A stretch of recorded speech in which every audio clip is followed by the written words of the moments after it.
All right. Hey, what's up? What up? It's podcast number 33 this time for Trust the Prophets, and we've got a special guest tonight. We'll introduce him in just a second because I have to first get to what we always get to on a podcast, which is the greatest athletes of all time that wore the number of the podcast. This is in particular is podcast number 33. A few notables come to mind. So we have Kareem Abdul-Jabbar, the Laker great, Lou Alcindor, Larry the Legend Bird, Celtic legend. We have Scottie Pippen, Patrick Ewing, Patrick Waugh for the formula. For anybody who likes hockey, which I don't get it, but what are you gonna do? I skate around on a Canadian hockey rink. I don't even care. One of the best switch hitters of all time. Everybody's got to respect Eddie Murray, right? From the Orioles. Yeah. Monster. One of the best switch hitters of all time, like I said, just like only second best to maybe Flypaper, which is one of our boys. He's a switch hitter too, in a different way, but we'll talk about that later. Joining us tonight, we have Pete Aiello, the voice of Gulfstream Park, which is an honor to have him on. How you doing, Pete? I'm doing great. Good to talk to you. Yeah, man, and we just started talking 5 minutes ago, and we had an organic conversation pop up, which is going to be interesting to talk about later because he has a really ugly shirt on. But we'll get into that. We'll get into that later, and I'm sure we can just rip each other apart for that. Before I start, though, I just wanted to mention how much I hate you for your natural gift of that voice and the ability you have, dude. Because I mean, it hits super close to home with me because for me, I've been, since I was a kid, trying to do what you do, whether it was a basketball game with Michael Jordan or whatever it was. Horse racing obviously comes to mind, but and then later in life, I started. I've been in 100 bands all my life, playing guitars and singing, songwriting, and stuff like that. So to have what you have, which is a natural gift, a voice that's bellows and makes a lot of, makes it exciting for people all around, man. It's a pleasure to have you on, man. So I just wanted you to know I hate you for your gift. Well, give yourself some credit. I mean, we've been talking, for 2 or 3 minutes now. You got a pretty darn nice delivery yourself there, my friend. Hey, man, I think I should have had maybe a career as a comic or something in another life, I've been told, but I'm too old now, so Never too it's worth. Never too old. That's a good attitude, yeah. So before we get started, I'll just mention your shirt. So I live in South Carolina. The guy shows up with a Carolina Panthers NFL, for anybody who's not a fan, and I don't know how you're not actually. Carolina Panthers. Can you explain to me what's the background on your fandom for that team? Because that's a hard pull. Well, it's interesting because I'm not from Carolina. Until I started rooting for the Panthers, I had never been to Carolina. But one of the guys in our video room here at Gulfstream, I guess it's been like 7-8 years ago, he said, you're such a degenerate gambler, I think you would really enjoy fantasy football. I said, I don't really follow the NFL much. I haven't followed the NFL since Mark Brunell was quarterback for the Jaguars and Jimmy Johnson was coaching the Dolphins. So I hadn't really followed much. He said, just try it. So I'm so afraid of where this is going because you know where this is going. Oh no! So Cam Newton was my gateway drug. Oh, here we go. Cam Newton was my gateway drug. I drafted Cam Newton as my quarterback, and I had Kelvin Benjamin as the receiver, 1-2 punch the first year I played. And this is a couple years before they went to the Super Bowl. So you probably got Cam super late for what it was worth, and then Benjamin as probably later. I mean, most fantasy football players draft like Tom Brady way too early or whatever else, but it's always those quarterbacks who kind of do it all. Like Cam Newton was obviously a ridiculous athlete, could score on the ground, couple rushing touchdowns a year, especially back before he grenaded the franchise. But we'll keep that. I think Ron Rivera did that though. We can debate that. That's Riverboat Ron though. He was a hero. Yeah, but he's the one that paraded him out on the field and with one arm and half a leg. I mean, I like Ron Rivera, don't get me wrong, but I mean, at some point, don't you got to protect your personnel? And Cam's such a competitor. He's not coming out of the game. I mean, listen, if you need proof of that, look at how he's played in New England. I mean, he's playing with guys that probably should be bagging groceries. And, he's got half of what he was. As much as I love the man, and he'd be forever my favorite player, but he's not the same guy. He's a grade one winner that's dropped in for a nickel at Charlestown. Exactly.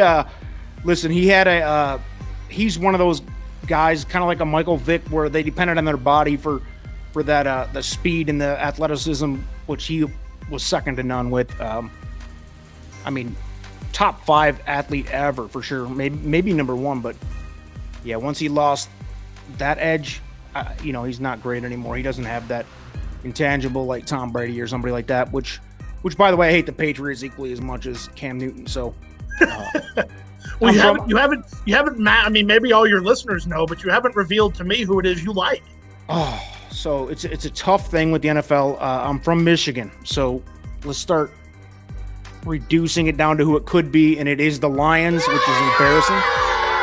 They suck. If you're still a Lion fan, that speaks to your level of fandom, my man. I mean, yeah, and I've pulled way back, guy. I mean, I'm a big Matt Stafford fan. I think he's the furthest thing from the problem we have here, and at this point, I'm hoping he gets traded so he can go try to win somewhere. That's how bad it is as a Stafford fan.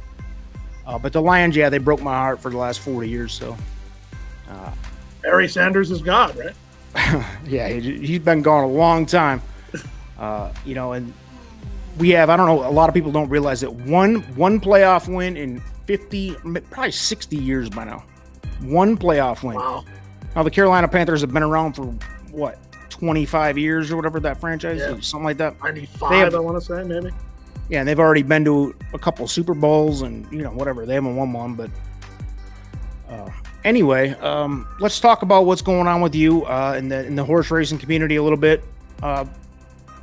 First of all, with your job and what you do, is that something that you kind of strive for as an individual, that you said, I want to go be an announcer, look at, whoever your heroes were growing up. Is this something I want to do, or did it kind of come to you with the voice? It was obviously somebody that, approached you and said, hey, you got a voice that could do that. Which one was it? Definitely the first one to a T, where, I was an avid baseball fan as a kid, and to your point, I can relate to, what you were talking about wanting to be a broadcaster by the time you were young. I watched Major League and thought Bob Uecker was hilarious. So we would play, Super Nintendo, Ken Griffey Jr. presents Major League Baseball. And my friends and I would, hit the mute button. You do it. And, I was probably six or 7 years old and, dropping Bob Uecker lines and stuff. But when I was 13 or so, my interest really went from baseball to racing. So by the time I was in high school, I had my mind dead set. By the time I graduated high school, I knew where I wanted to go and what I wanted to do. Now, the interesting part about it is that I would have never thought that I would be where I am now. Where was the initial dream? Where did you want to go initially?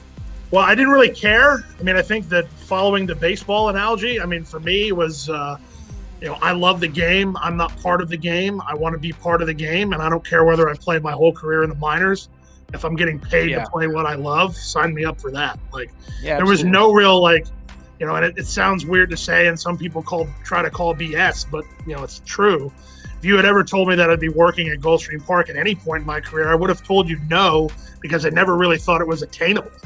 Thought, if I would be lucky if I got to work at a track that, exported a signal and I could make a solid living and raise a family, that would have been fine with me. No, believe me, man, I get it, because, as a struggling musician in my 20s, dude, I played in bars and clubs to 20 people at some time, at different points in my life. It was really good some days, and then some days you're playing to 20 bar stools and, wondering what you're doing. So it makes a lot of sense. Yeah, I can totally relate to that. I paid my dues on the first race I ever called was a $900 maiden race going half a mile. And the first gig that I really got, that was just a guest call. But the first gig I got, the first time you could have, even though my name wasn't in the program, it would have been the Cochise County Fair in Douglas, Arizona. And I got paid in experience. I got paid $0.00. But, I love those times. Those were great times. Yeah, but you got to be on that microphone, amplified sound, so it was a start, man. That was my next question: is what other type of work have you done? Have you done any other type of voice work or announcing for any other sports outside of horse racing? Never did any other kind of sports announcing. I kind of got, I did do a little bit of voiceover work, and if anybody's listening to this and you're looking to hire somebody, sign me up. I did a Hell yeah. I did a PSA for tobacco-free Florida a few years ago. It's actually funny how that all worked out. I'll tell you the quick story. I was in a managerial capacity at Aiello Park from the time that they started the quarter horses to the time they finished them, pretty much. And so it was Monday morning. I was working a Monday shift. I want to say Saratoga was open because we wouldn't have been open on Monday otherwise. But I got there and my phone rang on my desk, and number I didn't recognize. So, good morning, Aiello Park. I said, yes, is this Pete Aiello? Yes, who's this? My name is, I should know the guy's name, but I don't. And he outlines this whole thing. We want you to be the voiceover of this commercial, and we're working with Tobacco Free Florida. I literally was like, man, I don't have time for games. What are you talking about? Yeah. This is a joke. Who is this? I can't believe you didn't hang up right in their face, but yeah, go ahead. Yeah, well, he said, well, we're based here in Miami, and the spot called for an announcer, like a horse announcer, and they asked Larry Colmus, and Larry Colmus said no, thank you, and they said that we Googled Miami track announcers and it was you and Larry Colmus, and he said no. So you want to do company. It's good company for you. Yeah, you Googled it. Yeah. So I did it. I went down there, and again, you can appreciate this based on what we were talking about before we hit record. But they wanted me to do this this race call with side effects of smoking. So like if you've ever been on YouTube or have you ever heard, the honeymoon is over race where the guy's like, yeah, and they're off, and it's my, crazy ex-wife in front, and all this stuff. Yes, yeah. They heard that off of YouTube and got this idea they wanted to do it for cigarette smoking. So they wrote this whole big long thing out, and they said, can you do it? Can you read the script? I'm sure. Pretty much. And I said, with all due respect, I said, one of the things that I do on my job is I don't read scripts. I do everything improv. So here's what we'll do. If you can give me a list of the conditions that you want involved, let me ad-lib it. Give me 2 takes of ad-lib. And if you don't like it, then I'll do it your way. Was it along the lines of, here goes lung cancer to the lead? Right. And that's what I'm thinking. Testicles is on the outside and stuff like that. Yeah, that's awesome. And 2 takes. Was in and out of there in 20 minutes. Never used the script. And then, I was supposed to get royalty checks, and, they paid me like $200 or something to do it. I'm like, this is easy money. I'll take this. And I laughed at the idea that there would be any serious amount of royalty checks. Huh? Right. Yeah. So I never got any. 6 months goes by, 8 months goes by. I call the guy. I'm like, he told me that I was going to get some royalty checks. Oh, we forgot to get your address. Long story short, I got royalty checks on this deal for like 3 years. It ended up being like $3,500 nice, all in for 25 minutes work. I'm like, where can I get some more of that? Yeah, no doubt. You should really see a doctor about that, followed by smoking alone in the rain and low sperm count. Low sperm count moves up on the inside of I have some bad news to take the lead, followed by did you say cancer and but I'm only 25 with chemotherapy. Here they come spinning out of the turn. I have some bad news and did you say cancer, neck and neck, nose and nose for the lead. In deep stretch, I have some bad news is pulling away from did you say cancer to win by a length with chemotherapy and but I'm only 25. Still looking for that one, huh? Yeah. I get it, man. That's cool. That's a funny story, dude. I'm sitting there listening to that because I just heard, I can't remember what it was a couple years ago, but something along those same lines where it's like lung cancer to the outside and blah blah blah. You've heard it. I'm sure there's a million topics that's been done. Yeah. I'm proud of you for not wanting to give in and read some script because I'm sure that just was shitty. It's just even when I do things that Gulfstream, it's just like I know better anymore. It's like, just give me talking points. You know what? It's live TV. I may flub it up. I'll try my best to fix it if I do flub it up. But well, dude, you're going to get a way better read out of me just shooting off the hip. That was exactly where I was. I got a question down my list, and I'm cheating on notes over here. But just the fact that as a horse racing announcer, dude, you can't really screw up a whole lot. I pick up on it because I'm critical because like I said before, I have an interest in doing what you do. I love it. I always have. So I'm always like, hey, he just said that horse name wrong. It might be like a minor detail of the name wrong. And I'm sure like you probably beat yourself up over it. Nobody else even notices. Absolutely right. Couldn't have said it any better. I mean, that's the thing that I laugh. It's like so me, much but I'm a at. grammar Nazi too. Like, I mean, if I see somebody, put a freaking, comma in the wrong spot or whatever else, I'm going to beat them up for it. And I enjoy beating them up for it because I'm a dick like that. But so with that, man, I actually heard, I think today I even heard you make it like just a minor error. And I'm like, I'm going to ask him about that because I bet you, I didn't even write it down because I'm too stupid, but I heard you, I guarantee, like I said, you beat yourself up over the smallest little detail that nobody else in the whole planet heard, because most of the guys are just throwing their tickets and pissed off because they're, their last 40 ounces is drank and they're throwing the program at the wall. But how often does that happen for you? I mean, probably more than I want, to be honest. But, yeah, I'm sure. One of the things that to your point, one of the best things that anyone ever told me before I got started in the profession as actually getting paid to do it was Vic Stauffer, actually, who was at Hollywood Park when I met him. Mm-hmm. I said, what advice would you give for somebody like me just starting out? He goes, one thing I want you to remember is that nobody's listening. And I'm like, yes, what do you mean nobody's listening? And I was like, I didn't get it. And he's like, I didn't say nobody hears you. He says, I said nobody's listening. He says, so the most important thing you can do, even if you know what you're saying is 100% BS and completely wrong, is just keep talking. Because I wonder if you can make a comparison when you're playing music. If you miss a note, I was going there. That was my next statement. Yeah, if you miss a note or you play in the wrong key or whatever, the worst thing you can do is go, oh, hold up, let's do that again. Stop, everything stop. Then people are going to notice. Instead, if you don't stop, you are on the wrong note, or for you, the wrong name of the horse or whatever else, you stutter on something, nobody's going to notice. But if you stop and choke and really try, you got to act like you've been there before, and you know that, because you're right, 95% of people aren't listening. Yep. They're hearing it, but they're not listening. Yeah. It's like Billy Hoyle. Was that his name from White Men Can't Jump 100 years ago with Oh yeah. You don't hear Jimmy. You can listen to Jimmy, but you don't hear Jimmy. Talking about Jimi Hendrix. But that's exactly true, man. It's like, with the musicianship especially, man, you got the drunk guy in the back. He hears a drummer miss a beat. He doesn't hear the drummer miss the beat. The drummer hears the drummer miss the beat. Everybody else is just sitting there going, they don't even know it. And the thing about it is that the 2 out of 100 people who do know that he missed a beat, you know what? You're not going to make them happy anyway. Yeah, and it's like I hear those type of things, but I don't judge it for it. I'm just like, oh, he's probably beating himself up. Like, that's how I seriously look at it, because I know how it feels to be that guy, and I'm like, oh, he's probably beating himself up. I kind of feel bad for the person doing it, but but it doesn't have to do. And I'll be honest with you, man. I've listened to horse racing since I was a kid, man. You're right at the top of my favorite guys, man, because you let it fly, and it's commendable to just let something fly like that, because you don't know how it's always going to come out. People think you might be like in your brain reading from a script or something like that, and it's like you don't know what you're going to say 5 seconds before you say it, dude.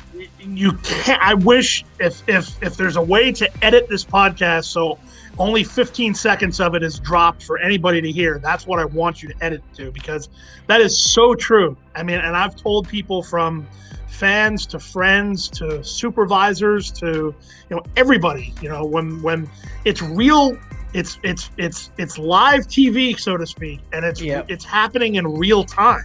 So you're exactly right. Like, and I would be interested in studying myself to see that how many times do I mess up when I'm trying to say something and overthinking what I'm trying to say, or tiptoeing around something when I should have just said, where's he going? Instead of, he's trying to work to the outside of where in my mind, what I'm really trying to say is, where is he going? Right. Like, I can't say that. But how did this jockey lose control of this horse, or what is this horse? Is the horse drunk or whatever? Yeah, or I'll give you a Trust the Prophets exclusive. I've never said the story. This was Appreciate that. was last week or 2 weeks ago. I think it was last week. I made a mistake. Like I kind of bumbled and mumbled my words at the final eighth of a mile. And it was the reason why I was doing it was I was so entranced that I was literally laughing at Edgar Zayas just completely race riding Tyler Gaffalione and giving him no chance at all to get by. And I'm sitting there watching it, knowing how competitive those two guys are. And Edgar's a friend of mine, and I texted him after the race and said, "Hey, bro, quit doing that. You made me mess up that call." And he's like, "Oh, I want to hear it." And he went back and listened, and he's like, "Oh, that's funny." He goes, I totally heard what you were talking about.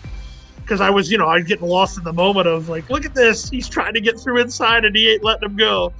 Yeah, I'm sure, dude. That's going to be hard, too, because you know these guys personally and the jockeys, trainers, and everybody else. It's so I mean, there's probably so many inside things you want to say but can't say it just because it's inappropriate or whatever. But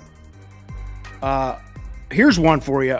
So I know it's probably you can't talk about it much, but how often has like betting and having like some you got $100 bet on something affected the way you call a race, man? And you know, I'm happy to talk about this because I'm proud of this part of my career. Because, dude, I guarantee I'd be like, it would be real obvious for me. And I'd be, this guy sucks or whatever if it's a bad result for me. But I can honestly say the only thing along those lines that I'm kind of surprised hasn't happened yet is if I'm alive for a good score and they're at the eighth pole and I know I have no chance to win, and it's just like one of those times where either you need to hit or you think you can't lose or something's gone wrong where your horse is best but he's not winning. I have taken my program and launched it at the wall about 9 or 10 different times at Gulfstream, and I just can't believe that the sound of me throwing the program. Yeah, right. That's what I was going to say. I was going to say, did it ever back into the mic and hit the compressor or what? Well, there was a couple times. So when I was at River Downs in Cincinnati, and this was either the first. I think it was the first year I was there. Great town, by the way, Cincinnati. Oh, I love my time in the Queen City. Awesome place. So I'm doping out this horse, and this guy is clearly playing games with this horse. Don't try. Get fourth, tuck in inside. Like I can spot it a mile away. I worked on the county first, and I can see when a guy's playing games. So it's closing weekend. I'm like, all right, this guy's got to turn this horse loose now. So bet my money. Thankfully, far less than I would bet now. It would have probably ended in a lot different scenario. But I bet what I could afford to bet. And at that time, I didn't have a headset mic. I had a handheld mic that was mounted in front of me. So this horse is clearly being aggressively handled like they're trying. Like I knew that at 16th of a mile in. And they turn for home. I think the horse's name was R. King. And he turns him loose. He opens 3 lengths at the eighth pole. He's 10-1. He's going to win 99 out of 100 times. And here comes this horse trying to go through a hole that's not there. That, again, every time you would watch it and need it the other way, it would happen the other way where he just checks. Of course. Eats him type thing. Somehow he gets through and he tags me right on the wire. I got nailed in the last foot. And I didn't even have time or energy to flip the microphone off. And I remember what I said. I said, R. King, and then I said something like, and here comes whatever the name of the horse was. And they come to the wire heads apart. That's why I said. And then I jumped back to the far back of the announcer booth at Gulfstream, and I went, mother, you know what comes next. Yeah. And if you listen to that replay, you can't hear what I say. I want the audio. I want the audio. You can't hear what I say, but you hear noise. You just hear like. But maybe somebody was looking out for you and well, Hialeah, I have a worse story than that. I have a story causing some distortion in the microphone for you to do. You'll like this story better, and this story is verifiable. You can get the audio to this. There was and we'll post it on the comments here. There was 2 or 3 weeks during one of the years at Hialeah where the microphone would bleed. So even if I shut the mic off, if you were watching online, a chintzy microphone will do that for you. Go ahead. Yeah. So my friend's watching, and I'm and I'm watching. I'm betting Tampa, which is still what I would be doing. I did that today, as a matter of fact. So I'm glued to Tampa on our TV in the booth while I'm looking at the horses at Aiello. And so I would put the headset down. It would sit right in front of me. And I watched the race, but I'm a horse player. I'm going to swear and do all kinds of things and say all kinds of things. I don't even know who you are if you wouldn't. Yeah. And my friend texts me and he goes, "Why did you just say blank sucker on the air?" And I go, "What are you talking about?" I'm classier than that. I would never do that. Well, I look down, I go, "The mic is off." So I literally said, while it's off, I said, "F you, Forbes." And he texts me back and he goes, "F you too." Oh, no. When you knew you were in trouble. So I'm going, huh? Like, how has I not heard this from 80 people, Yeah. So this goes on for like a week, bro. And finally, I'm trying to find the smoking gun so I can get the TV guys to take care of it. And there's a race, the first race of the day. And the race runs, and I go, so-and-so is up in time. And you hear it on the call. You hear me switch the mic off. And then you hear me say, "Yes, I got everything in here. I got the exact, I got the try, I got the doubles going." Did your bosses love that? Did your bosses love that? I'm sure. Well, it was weird, though, because you didn't hear it through the PA. Like, the speakers weren't, it was too low. It was on the other simulcast or whatever. It was only on if you were watching online and you had the volume cranked that you could hear it. And but you heard it. Yeah. So of course you thought everybody heard it, right? Right. Well, and not for nothing, one thing that I still haven't figured this out, but allegedly, and I say allegedly because I still don't believe this, allegedly it happened at Gulfstream. And I think it was maybe 8 months ago. And if anybody has proof, we want it in the comments. Well, the guy is on Twitter. He's the one tweet. Well, because I had made some comment about, if this horse wins, I'm going home. And I was yelling, and mic was off. I didn't even have my headset on. Mic was off, and I was yelling for the stewards. And I said something about, "I can't believe this horse is favored. If this horse wins, I'm going home." And I pick up the mic, I put my headset on, I turn the mic on, I call the race. So then I get a tweet. Before the race even started, you said this? Yeah. And I get a tweet right after that from somebody in California saying, "All right, have a nice day. Who's going to come in and call for you?" And I'm like, "What are you talking about?" He goes, "I heard what you said. You were going home." So I literally, for 2 days, was interrogating, like it was like Perry Mason going up and down the fourth floor of Gulfstream. God, I hope I didn't say anything too terrible. Well, that's gotta be what's going through your head. Because if you put a microphone on me, or especially if you could read what I'm thinking, I'd be arrested and thrown in prison for life. Well, and not for nothing. If half the stuff I say just in fun, they'd fire me, as well they should. But yeah. I'm going, the mic wasn't on. So I ran over to the TV room and I'm like, rewind it. I want to hear if it, bled. No, it didn't bleed. Listen to the replay. No, it didn't bleed. Only on the simulcast. Well, but only this guy heard it. I talked to 50 people that watched the broadcast on high volume the whole time. And to this day, I think it's one of the stewards created a burner account. And they're messing with me. I thought for sure it was the state steward. But let's make him feel a little heat. Let's make this guy feel a little pressure. That's what we would do to one another. Yeah. But I don't would know. love to do that to somebody. It's fun. So, never know. So along those lines, so not even in horse racing, but just in sports, racing, whatever, who do you look up to as who's your favorite guys? There's too many to mention. There's a million legends in NFL, whatever, NBA. Who do you look up to in announcing as not just your favorites, but maybe the best and maybe a favorite too? Well, I'd already talked about it a little bit earlier. I think Bob Uecker is certainly up there with the greats, Vince Scully. Just a bit outside. Absolutely. Yeah. I remember my sister, again, I'm going to get me off into story time, but my sister used to punch tickets at Aiello. And of course, I had a lot more creative freedom there and in Cincinnati than I do at Gulfstream for obvious reasons. But she used to love it. I would make promo announcements and I'd work some major league quote in there, so we'd have the Aiello Derby coming up and I would say, "Ladies and gentlemen, in case you haven't heard, and judging by the attendance, you haven't. The Hialeah Derby is this weekend, and nobody would even know that it was like a quote. No. That was the beauty of it. No. Yeah. No. It's good stuff. Well, the one cool thing about it is like, for me to get to like work with and actually be friends with guys that I looked up to. Like, I actually mentioned this on a podcast I did a few days ago, that it's like, and you can appreciate it being a musician. It's like, getting to say that you want to play guitar and then having Jimi Hendrix go, yeah, bro, you can come crash and play with me anytime. It's like, yeah. Yeah, like, exactly. Really?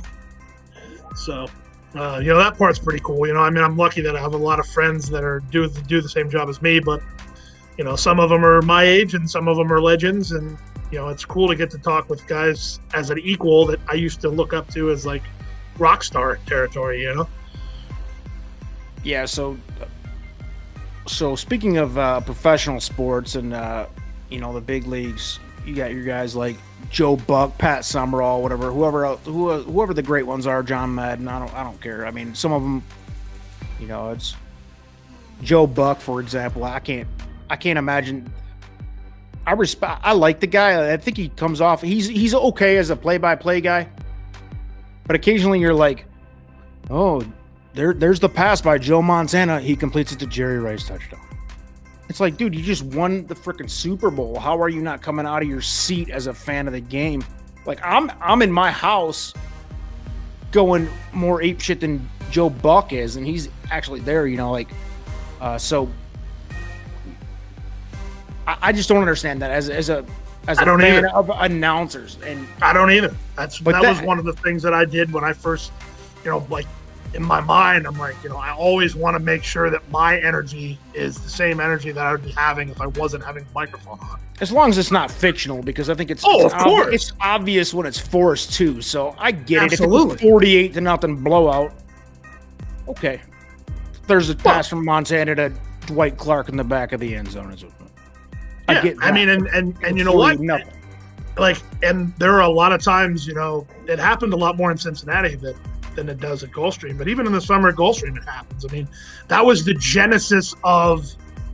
legitimately the genesis of easy money, which, social media thinks is a great phrase, and I'm very grateful that they think that. But the genesis of that was when I was in Cincinnati, I was so bored by the time they got to the 5/16 bowl, because it's like, this son of a gun's going to win by 30. There's going to be 15 clear for second, and I got nothing to say. So I just started goofing off. And, the horse would be 2-5, and I'd say, well, he's making 2-5 look like, and I'd just draw the easy out as long as I could, just to be as obnoxious as I could, to entertain myself. You have to. And I put it on the shelf, and then a few years went by, and it was the summer at Gulfstream, and there was some horse 1-9 that was off by 15, and there was nothing more to say. So I said, well, let's dust this off. Let's see how this gets over. I got like 3 tweets after that. Oh, love that call. Really? Next week, I'm like, all right, I'll dust it off again. Put it to work. By many. Another fucking, oops, I'm not supposed to say that. Another 5 people say, We'll hack that out if you want. It's fine. I don't care. I didn't want to crash your show. Nah, we crash it ourselves plenty. If you haven't seen, I'm a complete idiot, so I have no regard for any of that. So don't worry about that. So now that we know like your terrible choice in NFL teams fandom, where do you stand on baseball? Because you can't do worse. Actually, you could. There's a couple that I could hate worse than the Panthers, because at least the Panthers, as an establishment and a franchise, are terrible. So how do you feel about baseball? Well, it's tough, and I have to out myself because I was born and raised a Dodger fan. My dad is a diehard Dodger fan. Don't hate you for it. Well, my childhood heroes were Dodger players. Hang on, and I don't know how old you are, and I don't want you to expose all that. But was Kirk Gibson in those? He wasn't one of my heroes, but he was on the team, yeah, for sure. Because he was a hero for them after he left my team. A great hero for us too. But so we had that shirt thing with Kirk Gibson. He was a Tiger, so Tiger's my team. Cecil Fielder, I remember that's the biggest. I'm sure it's not, but in my mind, it's the most impressive home run I've ever seen. Cecil Fielder hitting it out of the old Municipal Stadium. He also hit one out of the old Tiger Stadium, which is like Oh, that's what I'm talking about. Sorry, Yeah, I thought that was no, it was just Tiger Stadium. It's just Okay. the old. Yeah, it's the old he one. was a monster, and it's funny is like because that's pre-steroid era. So if you say, "Oh, Cecil Fielder was such a monster, he hit 45 home runs," that used to mean something. Yeah. And then all of a sudden, Beroyd and Mark McGuire started juicing out, so much. Just, there's Sammy Sosa hitting 66. You had shortstops hitting 55. Yeah. So it became nothing. But in the late 80s, early 90s, Cecil Fielder hitting 45 home runs was a Yeah, it was a huge big deal. The guy was Absolutely. 300 pounds too. I mean, he was like Prince. He Fielder looked a as lot kid. bigger than that, though, didn't he? Oh yeah, back then, dude, because That looked like a toothpick. everybody was like 5'8", 150 back then, and here comes Cecil Fielder. Like he was probably like 250 to be honest with you, but back then that was Oh, he just had a to be bigger than monster. that. I don't think he was, dude. Go look at replays. He was like Prince Fielder's a monster. His kid. Yeah. Yeah. He was probably 100 pounds bigger than Cecil. But Cecil Really? was still, yeah. I mean, go back and look. All I right, could I'll be have to go wrong. there. Nah. I could be wrong, but because I thought the same thing. I remember, like, look at how big that guy is. Like, he had that power hitter look about him, and then look at Yeah, look him at, and look at Mo how Vaughn for the Red Sox are the two guys that come to mind. Mo Vaughn might have been post juice. He might have been like that beginning of the juice era, where everybody started getting huge right there. Right about that was kind of the breaking point, like late 80s, early 90s, and then all of a sudden everybody. Next thing you know, Barry Bonds' skull's breaking out of his helmet. Yeah. It was a wild time, but yeah, man, Cecil was a monster. So who's your team? It was the Dodgers at one point. Was the Dodgers, and then I moved to Cincinnati, and one of my best friends in Cincinnati is Pete Rose's best friend. So now I root for the Stop Reds. it, Swear. Pete Rose, baby. No, come on, dude. Like as gamblers, because obviously I'm a gambler too. We got the horse thing in common. We got sports in common. What a joke that this guy is still held out. What an abomination of sports history. That guy's one of the greatest. I mean, the best hitter ever. Period. Argue with me, you can't. I mean, he's a monster, and obviously, in the big scheme of things, how bad is it that the dude gambled? I mean, compared to what we got going on, Jerry Sandusky's raping kids. You got 1,000 other morons that have done such worse things. This guy, he gambled on a freaking baseball game, and by the way, it was to win. I was just going to say that. That's what I was just going to say. He was betting that I'm going to be better than these idiots. It's not like he was saying I'm going to 1919 Black Sox you and lose on purpose. Yeah. That's different. I get that. That's a different argument, but. And if you've ever seen him or talked to him or even just look up his stuff, I haven't. I wish I had, man. Well, first of all, he's hilarious, but second of all, he is, man. He's always talking about to win. You never hear him go talking about losing. He's like his big push is that we need to teach kids that it means more to win. The participation trophies are a joke. I get it. And I agree with that. I mean, I remember you think this is funny or interesting, but I remember we went to the Diamond Club one night. Me, Arnie, who worked at the track with me, and that's his best friend. And so we went to the Diamond Club, so you got to have like a real dinner, like a buffet type deal, and you go to the buffet and you come back. And so I go, get up, I come back, I got got my food, and there's a guy in my chair. So I tap him on the shoulder, like, "Hey, buddy, you're in my chair." I didn't care. He turns around, goes, "Oh, I'm sorry. It's Joe Morgan." No. I'm like, no, stay there. Yeah, you're good, Joe. You're good. So another Hall of Famer, all-time great, legend. Yeah, and then we went. They did a documentary. If you've never seen it, it's 4192 Crowning of the Hit King. It's awesome. And they had like a grand opening in Cincinnati, and I got to go to that. Like we're watching the movie. I'm sitting next to Cesar Geronimo, and you're hanging with the big boys there. Yeah, it was pretty cool. Was Ken Griffey Jr. there while you're at it? I mean, no, I wish, because that's probably one of the most prized pieces of memorabilia I have is a signed baseball from Ken Griffey Jr. I love KG, man. He's the original KG. He's the man. He's the man. So do you get into gambling on other sports or outside of horse racing? Not really. Fantasy football was, like I said, was like the gateway drug, and I love that now. But and obviously you didn't take that seriously, being a Cam Newton fan. I mean, after that first year. Well, it's always the running joke with the leagues that I keep playing in, until even this year they're like, "All right, you're going to draft him in round 2." And I'm like, that was me with Matt Stafford, man. Everybody's like, "Oh, you're going to take Stafford again just as a Lions homer," and I'm like, Maybe because the guy that everybody gives me. The guy that everybody gives me crap for taking too soon, and I don't care because I've never been burned about it, is Justin Tucker. I mean, until they lost last week, yeah, the guy he was a never monster. missed it. Like, Never. Give me those consistent points. It was like Jason Hansen on the loser Lions. The guy didn't miss for like 30 years. It was like the one bright spot. I think he's a like borderline Hall of Famer as a kicker. Probably the best Lion of all time, outside of like Barry, I was just gonna say, Kelvin Johnson. Sanders might have something to say Maybe, about that. yeah. Well, maybe Kelvin Johnson too, but yeah. So on a more serious topic, the state of horse racing right now, it's a big topic. How do you feel? I mean, outside of everything, I don't even want to get into the details of it, but where do you think horse racing stands compared to where we were with it like 5 years ago and then 10 years ago? Like, do you think it's growing, dying? I mean, because there are people out there who think it's dying, and there's people out there who thought it was dead 20 years ago too. So, to your point, on that? To your point, when I was working at Aiello, I used to love to go walk the grandstand before the casino got finished, because it was literally like walking into a sunken ship. I mean, there was just stuff that was stashed away and whatever. It was like going on a treasure hunt. That's what I used to call it. I'm gonna go take my lunch. I'm going for a treasure hunt in the grandstand. And I found this book. It was 1979 from Lou Wolfson, who owned a firm. And the title of the book, and he had made this as like a lobbying thing or whatever, but Horse Racing is Dying. How do we fix it? And, like 1979 it was dying? Yeah. So I looked at it, and this is before simulcasting and, all of it. And you look at some of what he said, and some of what he said is still a problem to this day.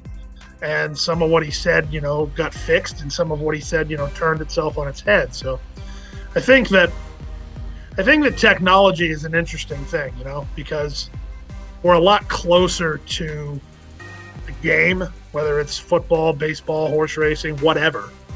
We're all so much closer to it, and there's so much more of a digital footprint of what all's going on, that it's kind of easy to focus on the negatives instead of going to the everything. The social media and all that's terrible influence on everything. But yeah, I mean, that's what I was saying. Like, I see people like are real negative about it, and I'm like, it's horse racing, man. Like, since I was a teenager when I first started getting into it, it was definitely dying then too, and it's like still dying, and but it hasn't died, and I feel like, honestly, in some ways I feel like it's more popular than it used to be.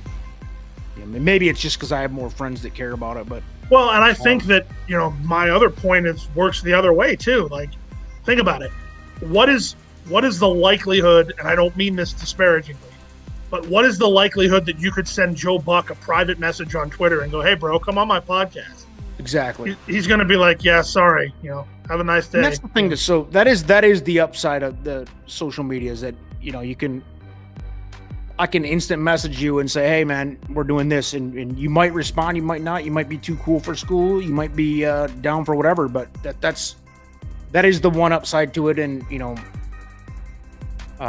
normally, like, I would say 90% of it's bad stuff, but there is a positive to that, and that's what honestly we're big on promoting the game, dude, because I don't think it's dying, and I don't think it ever has been dying. I mean, it's kind of like compared to like slot machines at a casino, dude. Like, how many people walk in there and lose? 90% of people, 98% of people, they still go back because they like a gamble, and they like to be able to hit. They might take $1 in there and win a bunch of money, and that's how that's the appeal of horse racing compared to sports betting to me. Sports betting, you need to risk $100 to win $100. Horse racing, it's unlikely, but you can go bet $1 in superfecta or whatever else, and you might get lucky and hit big, and that's the appeal to it to I think the casual fan. But I think one message that gets lost as far as recruiting new fans that are bettors. Let's take this sportsmanship aspect of it out. Let's just talk about guys who like to bet. One of the things that I think that we fail to do as an industry, and I don't know if I'm supposed to say this, but I believe it, so I don't think there's anything wrong with being honest, but I think we need to focus on the aspect of the fact that the parimutuel system is unique unto the gambling industry in the sense that I can win your money and you can win my money. Because not only does that appeal to gamblers, if you have any semblance of competition and the idea that somebody on the other end of this bet is trying to win your money, like, come on. That was what hooked me when I first learned that, when I was 13, my dad's like, yeah, you're going to win that guy's $20. And I'm looking at him going, that guy? I know I'm smarter than him. Bring it. Thing is, rookie horse players and probably even like, people who have been doing it way too long. A lot of people don't even realize that that's how that works. Sadly. Well, that's what I'm you're saying. right. Because if you play I grew up around a harness track where if you put $100 to win on something, you're going to change the odds dramatically. Like, I mean, that's when you start realizing, oh wow, I am really taking the guy next to me's money because I just changed the odds from 4-1 to 2-1 by putting $100 on it because the pools are so small. Yep. But I mean, it's an interesting thought, especially now that sports betting is like legal all around the country. I can't wait to like dial up some. Like, I'm not big for sports betting necessarily, but the idea that I can weave a parlay involving harness racing, horse racing, highlight, and football. Like, just the gimmick end of that will, like, sign me up. Shout out to my boy Brent. He's from Connecticut, big highlight guy. And that's, like, the only other place that I know of besides Florida that was big on highlight.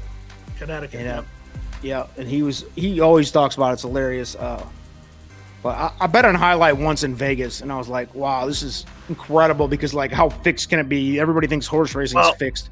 How fixed can highlight be, dude? Well, so I got one for you for that because it doesn't sound like you know about it. So I'll not give much. It to you. So I just know that he had one guy that he worshipped. He was like the dominant dude in the industry. I don't know his name. I'll never think of it. Go ahead though. Well, the old Flagler dog track 4 or 5 years ago decided that they were going to switch from dogs to highline, and they weren't going to bring in pro players. So what they did was they went to the University of Miami because the owners of the track are huge benefactors to the University of Miami. And the general manager, who actually used to be the general manager at Gulfstream way back when, he goes, send them a letter and ask anybody who's played in the Miami sports system, whatever sport it was, for the last 20 years to come out and try out for our highlight team. And Billy Corbin, who did Cocaine Cowboys, and the one about Alex Rodriguez and I just watched that, man. I just watched that like 3 nights ago. Well, this same guy made a documentary about these guys learning how to play highlight, and I watched it and I'm like, did it tie back to the cocaine, A-Rod cocaine? Just here's enough cocaine to make you play highlight well, or no? Well, I mean, it was just guys that that like there's one guy, he still plays on the roster. He's got a Super Bowl ring. He was on the practice squad for the Colts the year they won the Super Bowl. There's 2 guys on there that one of them played minor league ball for the Padres. The other one won a national championship with the Hurricanes when they won the national championship in baseball. So they've taught these guys how to play highlight, right? Well, the first year it was laughably bad, but these guys are all like the intangible that everybody on that plays that nobody else has is that they're such fierce competitors. So this is like not good. Yeah, they're gonna get good. Well, and the thing is that it's like, to your point about it being fixed, it's like the opposite of fixed. Like these guys are like, there was one guy that I guess I didn't watch it in there. Yeah, I mean, they would just like jump over a guy or mess around, and just completely untraditional stuff. So it's awesome if you want to watch it. Magic City Highlight, the Highlight channel on YouTube. It's one of the few. There's a Highlight channel, dude. Yeah, the Highlight channel on YouTube. It's awesome. All right. I'm sold. I'm gonna check that out. I'm gonna check it out as soon as we get off here. Yeah, go. I'll have to send you a link of one of the good games. Yeah, give me a sample of it so I can get into it. I mean, you guys are dying. I'm not a tough sell when it comes to watching stuff like that. So, so let me ask you this: what's your favorite horse racing event of the year? I mean, I'm not saying this because it's Saturday, but the Pegasus. I was gonna say Gulfstream or not, because obviously that's the big thing. I mean, you're involved in the Gulfstream thing. Gulfstream races all year long, obviously. So, Okay, how about one that isn't Gulfstream? I mean, the Pegasus is a monster.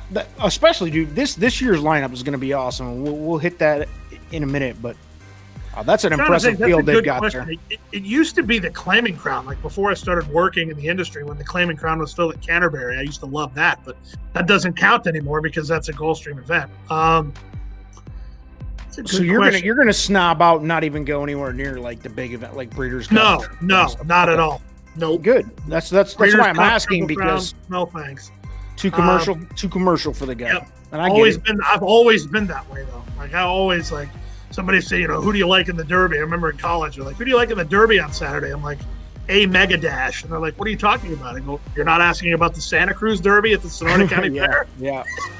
I guess I like the jump races in England. So like the Cheltenham Gold Cup or the Grand National. I think those races are awesome. Wow. That's 40 horses going 4 miles. Like that's ridiculously cool. I knew you weren't going to come at me with the Breeders' Cup or Kentucky Derby. That's why I asked. I figured the Pegasus would be up there because I think that's a legit thing to say, even as a non, Gulfstream employee and as involved as you are in it. But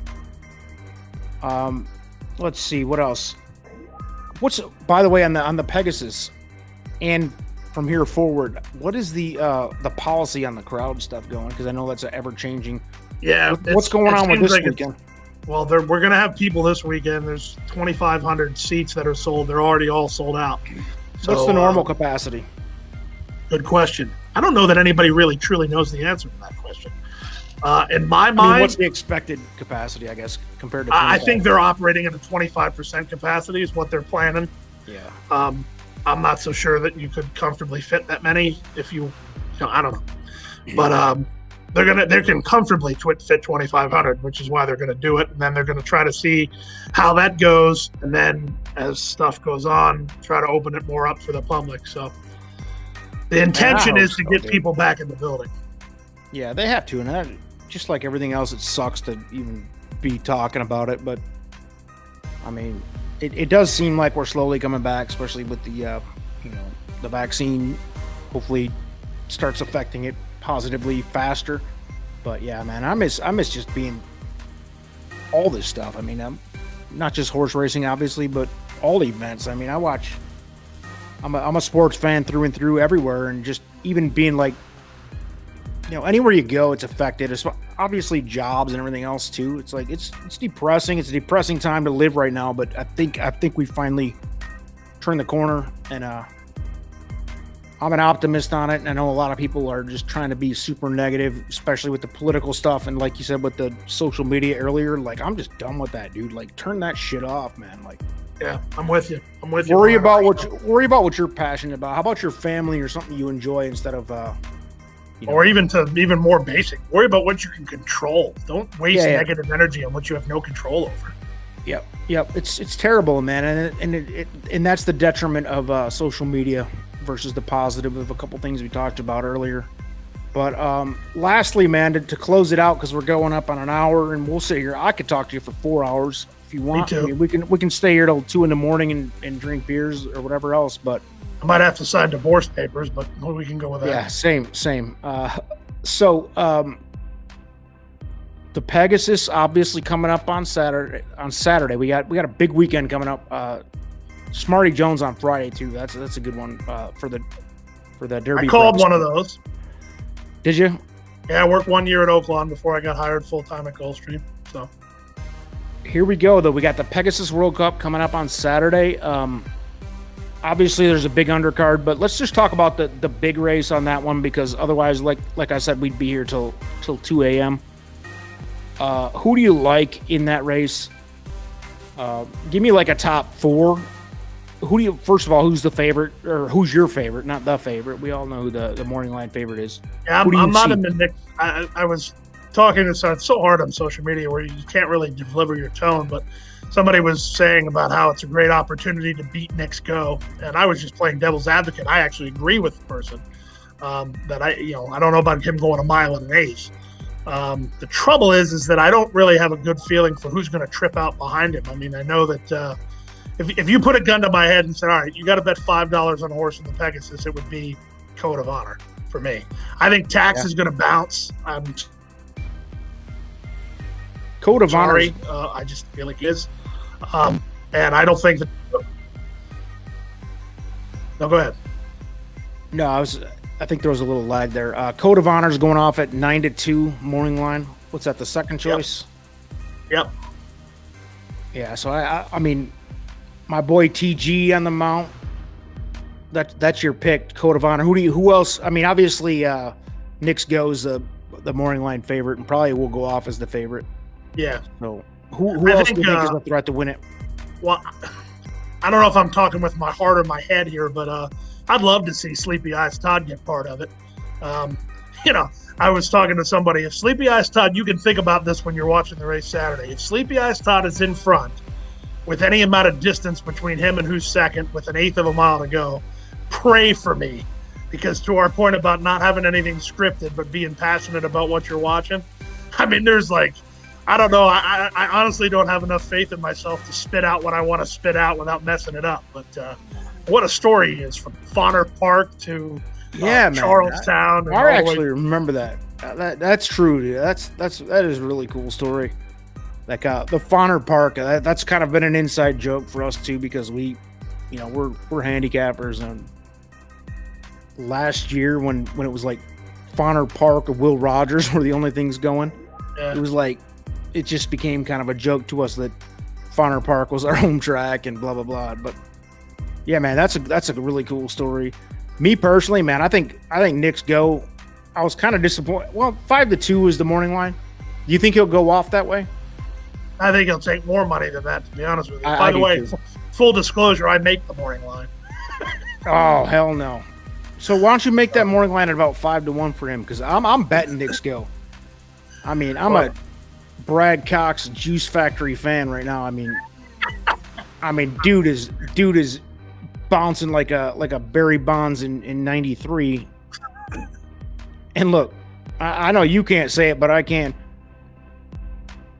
As long as that's happening, ride the wave. That horse turned miracles, dude. I mean, and again, I'm not trying to get you in trouble, but that thing was on the Derby Trail last year.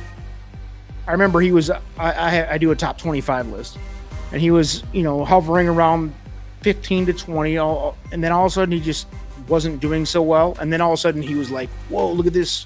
Look at the improvement! Wow, what a marked improvement when he got the Coxes."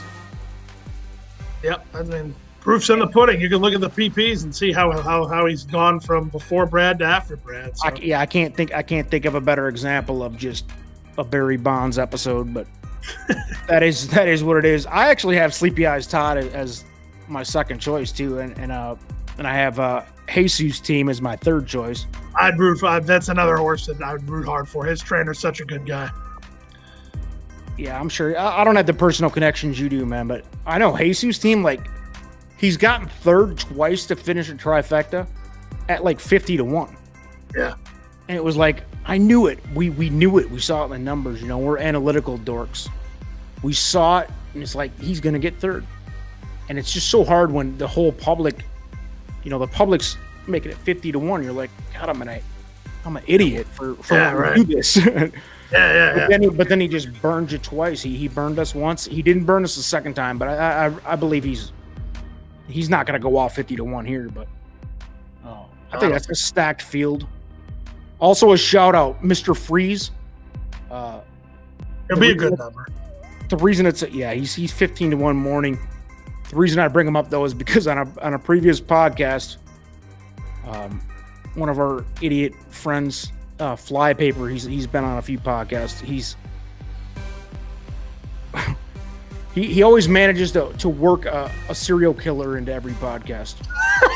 And with Mr. Freeze, so I went ahead and put in Jeffrey Dahmer, because I'm like, hey, there's a guy used to put cut off people's heads and throw them in the freezer.